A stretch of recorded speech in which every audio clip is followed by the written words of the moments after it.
भारताच्या कर व्यवस्थेत आजवरचा सगळ्यात मोठा बदल जाहीर झाला आहे. मित्रांनो, जीएसटी म्हणजेच गुड्स अँड सर्व्हिसेस टॅक्स आता पूर्णपणे नव्या स्वरूपात येत आहे. आपल्याला लागणाऱ्या रोजच्या वस्तू, खाण्यापिण्याच्या गोष्टी, औषधं, विमा, इलेक्ट्रॉनिक्स सगळ्याच्या किमती आता बदलणार आहेत.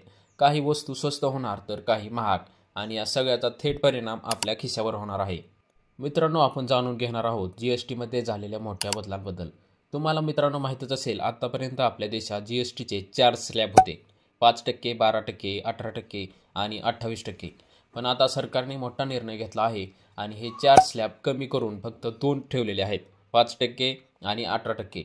याशिवाय काही खास लक्झरी आणि सिगारेट, तंबाखूसारख्या सीन वस्तूंवर चक्क 40% कर लावण्यात आलेला आहे. हा नवा नियम 22 सप्टेंबर 2025 पासून लागू होणार आहे. मित्रांनो, आता सगळ्यात महत्त्वाचा भाग बघूयात की आता जीएसटी किती आहे आणि 22 सप्टेंबर नंतर किती होणार आहे. तर सुरुवात करूया दैनंदिन वापराच्या वस्तूंपासून. जसं तेल, साबण, शॅम्पू, टूथपेस्ट, टूथब्रश, सायकली, स्वयंपाकघरात लागणाऱ्या वस्तू यावर आधी 18% जीएसटी होता आणि आता हा कमी होऊन फक्त 5% झाला आहे. म्हणजे या सगळ्या वस्तू प्रत्यक्षात स्वस्त होणार आहेत.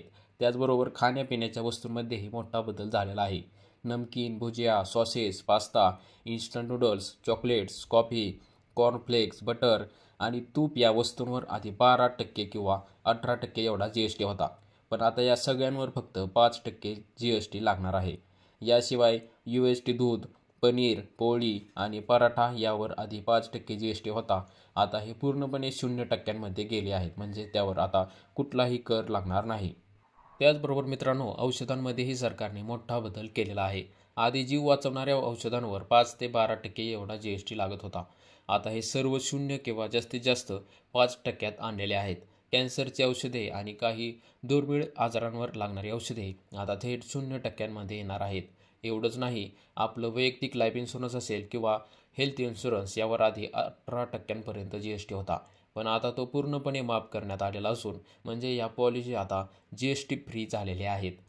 पुढे बघूयात इलेक्ट्रॉनिक्स, वाहनं, एसी, टीव्ही, डिशवॉशर, छोटे कार, मोटरसायकल, बस, ट्रक, ॲम्ब्युलन्स आणि ऑटो पार्ट्स यावर आधी 28% जीएसटी होता. पण आता तो कमी करून 18% करण्यात आला आहे. त्यामुळे या वस्तू तुलनेत स्वस्त होतील. त्याचबरोबर सिमेंट आणि हस्तकला यावरही आधी 28% एवढा जीएसटी होता. पण आता तो 18%वर आणला आहे. यानंतर येऊयात महाग होणाऱ्या वस्तूंवर. लक्झरी गाड्या, 350cc वरील मोटरसायकल्स, सिगारेट्स, तंबाखूजन्य पदार्थ, कार्बोनेटेड ड्रिंक्स आणि काही महागड्या खेळांच्या तिकिटांवर आधी 28% एवढा जीएसटी होता. आता या सगळ्यांवर चक्क 40% एवढा जीएसटी लागणार आहे. म्हणजेच सरकारचा उद्देश स्पष्ट आहे की लोकांनी दैनंदिन जीवनातील आवश्यक वस्तूंवर कमी खर्च करावा आणि हानिकारक किंवा गैरआवश्यक वस्तूंवर जास्त कर भरावा. आता या बदलाचा फायदा आणि परिणाम काय होणार हेही बघूयात. तर दैनंदिन वस्तू, खाण्यापिण्याच्या गोष्टी, औषधं आणि विमा या सर्वांवर कर कमी झाल्यामुळे आपला खर्च थेट कमी होणार आहे. त्यामुळे आपल्या खिशाला मोठा दिलासा मिळेल. इलेक्ट्रॉनिक्स आणि वाहनं देखील स्वस्त झाल्यामुळे लोकांची खरेदी वाढेल आणि विशेषतः सणासुदीच्या काळात बाजारात चांगलीच उलाढाल होईल. दुसरीकडे लक्झरी आणि सीन प्रोडक्ट्सवर कर वाढल्यामुळे त्यांचा वापर कमी होईल. होय, पण सरकारच्या महसुलावर मात्र या बदलाचा परिणाम होऊ शकतो. जवळपास 4,80,000 कोटी रुपयांचा महसूल कमी मिळण्याची शक्यता आहे. पण त्याचवेळी कर प्रणाली सोपी झाल्यामुळे लोक कर भरण्यास तयार होतील, पारदर्शकता वाढेल आणि अर्थव्यवस्था अधिक गतिमान होईल अशी अपेक्षा आहे. तर मित्रांनो, साध्या भाषेत सांगायचं झालं तर जीएसटी 2.0 म्हणजे आपल्यासारख्या सामान्य माणसासाठी एक मोठा दिलासा आहे. रोज लागणाऱ्या वस्तू स्वस्त, औषधं आणि विमा स्वस्त, इलेक्ट्रॉनिक आणि गाड्या स्वस्त आणि फक्त लक्झरी वाईट वस्तू महाग. म्हणजे सरकारचा हा निर्णय खरंच एक प्रकारचा दिवाळी बोनस आहे. तर हा होता आजचा खास व्हिडिओ. तुम्हाला ही माहिती कशी वाटली ते कमेंटमध्ये नक्की कळवा.